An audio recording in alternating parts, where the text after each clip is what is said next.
आश्विन माह के शुक्ल पक्ष की पूर्णिमा को शरद पूर्णिमा के रूप में मनाया जाता है। शरद पूर्णिमा को रास पूर्णिमा भी कहते हैं। शास्त्रों के अनुसार शरद पूर्णिमा पर किया गया जप, अनुष्ठान, पूजा पाठ अवश्य सफल होता है। मान्यता है कि शरद पूर्णिमा की रात चंद्रमा 16 कलाओं से युक्त रहते हैं और उनसे अमृत वर्षा होती है। इसलिए इस रात में खीर को खुले आसमान के नीचे रखा जाता है। इस रात चंद्रमा पृथ्वी के सबसे निकट होते हैं। शरद पूर्णिमा को लक्ष्मी, इंद्र, कुबेर के पूजन का विधान बतलाया गया है। इस रात्र कोजागरी पूजा की जाती है। कोजागरी लक्ष्मी पूजा से संबंधित वीडियो आई बटन में जाकर आप देख सकते हैं। इस वर्ष यह पूर्णिमा 30 अक्टूबर 2020 को पड़ रही है। इस शरद पूर्णिमा को मध्य प्रदेश आदि भिन्न भिन्न स्थानों पर मावे के पेड़ों वाली पूर्णिमा की प्रसिद्धि है। शास्त्रोक्त मान्यता यह भी है कि शरद पूर्णिमा को ही भगवान कृष्ण ने गोपियों के साथ महारास किया था। आज की यह वीडियो शरद पूर्णिमा पर मावे के पेड़ों वाली कथा से संबंधित है। यदि आप हमारे चैनल पर पहली बार पधारे हैं तो चैनल को सब्सक्राइब करना मत भूलिएगा। मैं काशी से सतीश चंद्र पांडे, आचार्य कश्यप, आपका अपने चैनल पर हार्दिक अभिनंदन करता हूं। आइए अद्भुत फल को देने वाली महारास शरद पूर्णिमा की कथा प्रारंभ करते हैं। पुनः आपका स्वागत है। सबसे पहले लक्ष्मी, इंद्र, कुबेर और चंद्रमा की पूजा अर्घ्य के सामान को नोट कर लेते हैं। यदि संभव हो तो नर्मदा का जल या गंगा जल, चंदन, अक्षत, पुष्प, दूर्वा, तुलसी दल एवं तुलसी का पौधा, लाल या पीला कपड़ा, पान, सुपारी, हल्दी, रोली, धूप, दीप, नैवेद्य, जौ, केला, खीर, पेड़े, दूध, दही, पंचमेवा, पंचामृत आदि इकट्ठा कर लें। सायंकाल तुलसी के वृक्ष के नीचे सुंदर लेपन इत्यादि करके एक पाटे पर लाल या पीला कपड़ा बिछाकर उस पर लक्ष्मी जी, नारायण, लड्डू गोपाल, इंद्र, कुबेर को आवाहन करके उनकी विधिवत पूजा करें। सबसे पहले संकल्प करें, हाथ में जल लेकर के बोलें, अस्याम रात्रौ आश्विने मासे शुभे शुक्ले पक्षे पूर्णिमायाम तिथौ। अपना गोत्र, अपना नाम बोलें। उसके बाद कहें, मम सकल दुख दारिद्र्य निरसन पूर्वकम दीर्घायु, आरोग्य, पुत्र, पौत्र, ऐश्वर्य, सुख, संपदा अभिवृद्ध्यर्थम, कुल अभ्युदयार्थम, अभीष्ट सिद्ध्यर्थम। यहाँ पर यह भी ध्यान दें कि यह पूजन और व्रत कुमारी कन्या भी करती हैं, जो पति की प्राप्ति के लिए करती हैं। वह लोग पति प्राप्ति के लिए अगर व्रत कर रही हैं तो संकल्प में यह बोलें, उत्तम पति प्राप्त्यर्थम लक्ष्मी, इंद्र, कुबेर पूर्वक नारायण पूजन महं करिष्ये। तदुपरांत पाटे पर अक्षत के पुंज पर आवाहन करें। सबसे पहले चंद्रमा का ध्यान करके उनका आवाहन करें।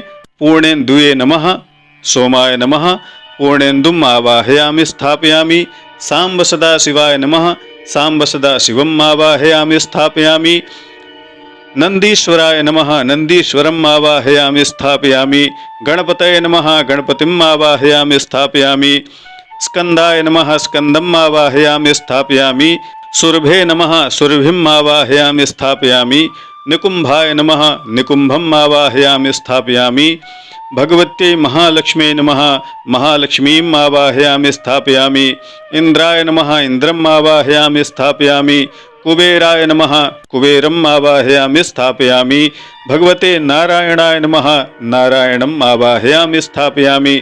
इस तरह सबका आवाहन अक्षत पुंज पर, सुपारी के ऊपर अथवा जिनकी आपके पास मूर्ति हो, जैसे लक्ष्मी की मूर्ति हो, लड्डू गोपाल हो, उनकी प्रतिमा को ही वहाँ रख देना चाहिए। पहले से यदि वो पूजित हैं तो उनका आवाहन न करें, सिर्फ उनका ध्यान करें। तदुपरांत सबको नर्मदा के जल से अथवा गंगा जल से स्नान करा के उन्हें वस्त्र पहनाएं, यज्ञोपवीत दें, गंध अक्षत पुष्प धूप दीप नैवेद्य अर्पित करें। भगवान नारायण और भगवती लक्ष्मी को खूब सुंदर से पंचामृत से स्नान करा करके उन्हें वस्त्र पहनाकर और गंध अक्षत पुष्प से पूजित करके पाटे पर रख दें। सभी का षोडशोपचार से जो भी विधि विधान आपके पास उपलब्ध है उस तरह से पूजन करके सबको पाटे पर बैठाएं। उसके बाद बनाई हुई खीर का भोग लगाएं। रात्रि पर्यंत खीर को खुले आसमान के नीचे रखें और वहीं पर तुलसी वृक्ष के नीचे भगवान नारायण को भी रहने दें। रात्रि जागरण करें। रात्रि में भगवती लक्ष्मी का सूक्त, श्री सूक्त, कनकधारा स्तोत्र का पाठ, राजराजेश्वरी लक्ष्मी ललिता सहस्र नाम का पाठ इत्यादि जो भी आप कर सकते हैं उसको वहाँ भगवती के सामने करें। अब आइए शरद पूर्णिमा की प्राचीन मावे के पेड़ों वाली कथा शुरू करते हैं, उसे आप ध्यान पूर्वक सुने। श्री गणेशाय नमः। बहुत समय पहले की बात है। नारायण नारायण जपते हुए भगवान नारद जी विष्णु लोक को पहुंचे। विष्णु भगवान की स्तुति वंदना भक्तिभाव पूर्वक करने लगे। तब भगवान विष्णु प्रसन्न होकर प्रकट हुए और बोले, हे मुने, कैसे आगमन हुआ? आप कैसे विष्णु लोक में आए? मुझसे कहिए, जो कुछ भी आपके मन में है वह मुझे बताइए। नारद जी ने कहा, हे प्रभु, आप तो अंतर्यामी हैं, आप सब जानते हैं।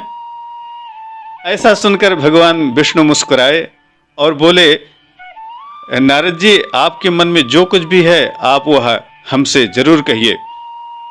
नारद जी ने कहा, हे प्रभु, जैसी आपकी आज्ञा। प्रभु, मैं मृत्युलोक में गया था, वहां भ्रमण करके वहां से आ रहा हूं।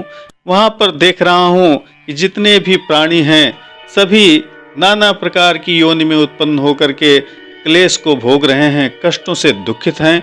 उनका कष्ट किस तरह से दूर हो, किस तरह से उनको सकल संपत्ति मिले, ऐश्वर्य मिले, उनके दुख को दूर करने के लिए क्या उपाय है? हे भगवान, आप वह मुझे बतलाइए।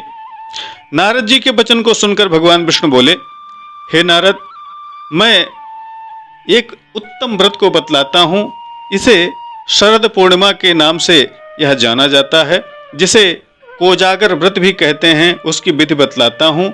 उसे विधि विधान पूर्वक करने से जितने भी कष्ट हैं वह सब खत्म हो जाते हैं और सुख संपत्ति की प्राप्ति होती है। मथुरा नगरी में सुभद्रा नाम की एक ब्राह्मणी रहती थी। वह शरद पूर्णिमा का व्रत हमेशा किया करती थी। भगवान उससे प्रसन्न हुए और इच्छित वरदान देते हुए सुभद्रा से बोले, हे सुभद्रे, यह जो तुम शरद पूर्णिमा का व्रत विधान करती हो उसे अन्य लोगों को भी बतलाओ। ऐसा जब सुभद्रा ने सुना तो सुभद्रा ने एक साहूकार को यह व्रत की विधि बतलाई। साहूकार भी ध्यान से इस व्रत को सुना। सुभद्रा बोली, मैं शरद पूर्णिमा का व्रत करती हूँ। मेरे पास जो भी ऐश्वर्य, जो कुछ भी संपत्ति है, यह उसी का फल है। जब साहूकार ने ऐसा सुना तो साहूकार ने सुभद्रा से पूछा, हे देवी, इस व्रत को करने की क्या विधि है, कैसे करना चाहिए, यह सब आप हमें बतलाइए। सुभद्रा बोली कि एक लकड़ी के पटरे पर एक लोटा पवित्र जल भर कर रखें। रोली से उस लोटे पर स्वस्तिक का चिन्ह बनाएं।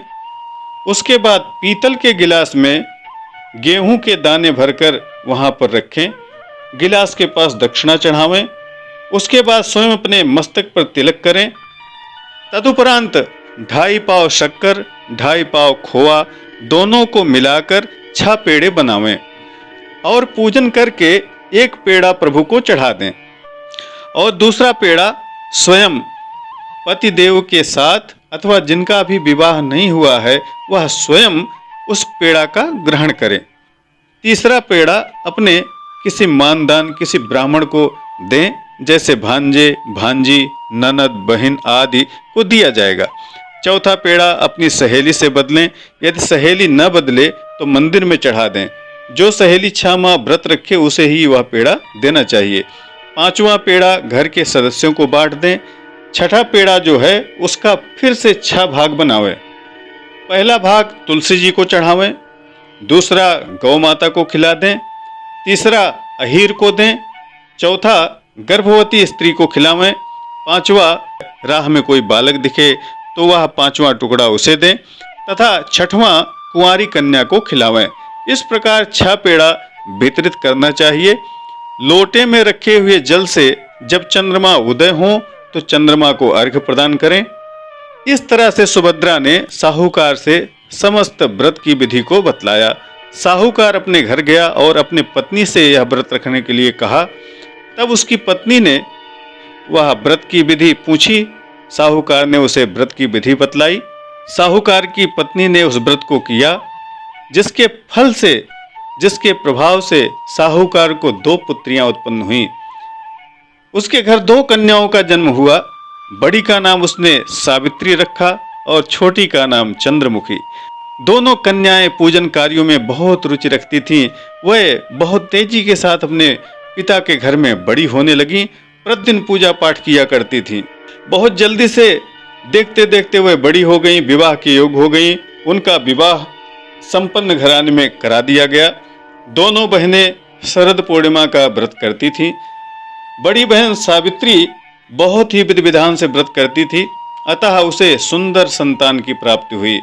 इसके विपरीत छोटी बहन चंद्रमुखी आधा अधूरा ऐसे वैसे मन करके व्रत कर लिया करती थी, जिसके कारण उसे महा दुख की प्राप्ति हुई। उसके पुत्र कुछ दिन ही जीवित रहते थे, फिर वे मर जाते थे। इस कारण चंद्रमुखी बहुत दुखी रहा करती थी। आखिर एक दिन चंद्रमुखी एक पंडित जी जोशी जी के पास पहुंची और इसका कारण पूछा। तो जोशी जी ने कहा कि तुम शरद पूर्णिमा का अधूरा व्रत करती हो, जिसके कारण तुम्हारी यह दशा हुई है, तुम्हारे पुत्र नष्ट हो जाते हैं। तुम अपनी बड़ी बहन सावित्री से इसका विधि विधान पूछ लो, जैसा वे व्रत को करती हैं उसी तरह तुम भी करो। लेकिन चंद्रमुखी को इस बात पर विश्वास नहीं हुआ। अगली शरद पूर्णिमा जब आई तो चंद्रमुखी ने फिर व्रत को किया, लेकिन भाग्यवश फिर भी वह व्रत अधूरा ही रह गया, जिसके कारण उसका पुत्र मृत्यु को प्राप्त हो गया। चंद्रमुखी ने अपने मृत पुत्र को उसी पटरे पर लिटा दिया जिस पर वह पूजा किया करती थी। भगवान की इच्छा संयोगवश उसकी बड़ी बहन सावित्री उसी दिन उसके घर पर आई। उसने तुरंत प्रभु का नाम लेकर उस मृत बालक के सिर पर हाथ फेरा तो वह जीवित होकर बैठ गया। चंद्रमुखी खुशी से नाचने लगी और तब उसे शरद पूर्णिमा के व्रत का महत्व समझ में आया। उसने तुरंत प्रभु से क्षमा मांगी, बारंबार प्रभु के चरण स्पर्श किए और कहा ऐसी भूल अब कभी नहीं होगी। और इसके साथ ही सभी पड़ोस में सगी संबंधियों को यह व्रत करने की सलाह भी दी। अपने आसपास जितने भी रहने वाले थे सबको उसने व्रत के महात्म्य को बतलाया कि कैसे इस व्रत को करना चाहिए। यह ऐसा सुंदर व्रत है जिसके करने से प्रत्येक स्त्री व पुरुष सभी की मनोकामना पूर्ण हो जाती है। घर में भगवती महालक्ष्मी का वास होता है। महालक्ष्मी की कृपा हमेशा बनी रहती है। भगवान नारायण का आशीर्वाद घर पर रहता है। जो पति की इच्छा से कन्याएं व्रत को करती हैं उसे सुंदर पति की प्राप्ति होती है। जो पुत्र की इच्छा से व्रत को करती हैं उन्हें पुत्र प्राप्त होता है। जिन्हें धन धान्य की इच्छा है उन्हें धन धान्य मिलता है। जो किसी कष्ट दुख रोग से पीड़ित हैं उनका कष्ट मुक्त हो जाता है। इस तरह से यह सुंदर व्रत है जिसे हर वर्ष शरद पूर्णिमा के दिन करना चाहिए और इसके साथ साथ रात्रि में जागरण अवश्य करना चाहिए। भगवती लक्ष्मी की असीम कृपा प्राप्त करने के लिए श्री सूक्त, कनक धारा स्तोत्र इत्यादि का पाठ अवश्य करे, हवन करे, पूजन करे। बोलिए लक्ष्मी नारायण भगवान की जय। बोलिए चंद्र भगवान की जय। भगवान ने जैसे चंद्रमुखी की इच्छा पूर्ण की वैसे ही सबकी इच्छा पूर्ण हो, यही कामना करते हुए इस कथा का समापन करते हैं। वीडियो को लाइक शेयर कमेंट करना आप मत भूलिएगा। यदि आपका कोई प्रश्न है, कोई सुझाव है तो कमेंट के माध्यम से आप मुझे जरूर कहिएगा। अगली वीडियो के साथ बहुत जल्द ही उपस्थित होंगे। इसी के साथ नमस्कार। जय विश्वनाथ।